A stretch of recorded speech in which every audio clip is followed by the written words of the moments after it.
begitu? Sederhana sebenarnya membuat undang-undang, revisi, mengesahkan, dan menetapkan itu. Ya ibarat kata ini para veto player, ketum-ketum itu, Dewan Penasihat itu, ngopi bareng 8 orang di parlemen ya. Malam ini kalau mereka sepakat untuk mengesahkan itu selesai. Kan ada cerita super kilat undang-undang jadi.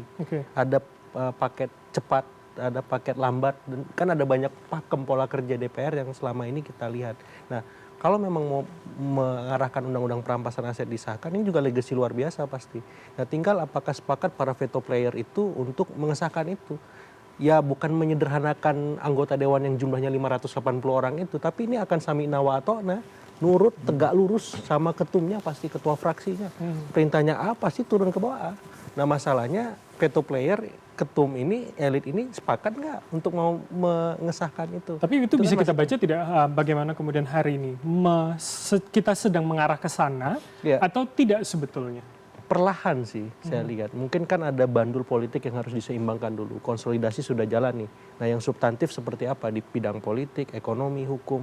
Ini kan pekerjaannya banyak nih, tercecer semua kan. Nah konsolidasi 10 bulan ini saya kira berikutnya akan ke publik setelah ke elit selesai ya. Nah apakah ke publik ini elitnya bisa dalam tanda petik bisa tertib gitu. Tidak mengeluarkan statement konyol, tidak membuat kebijakan yang aneh-aneh, tidak membuat massa marah karena sikap-sikap arogan semacam itu. Karena ini akan mengganggu stabilitas politik juga. Tidak akan mungkin konsolidasi publik tercapai kalau elitnya yang tadi sudah dikondisikan berulah terus. Ya di daerah berulah, di pusat juga. Ini nggak bisa tercapai nih konsolidasi publiknya. Sehingga maksud saya di sini ya gimana cerita dan caranya ya Pak Presiden menertibkan elit-elit yang bermasalah itu di kabinetnya dalam tanda petik dengan DPR. Ya tunjangan ditunda dulu.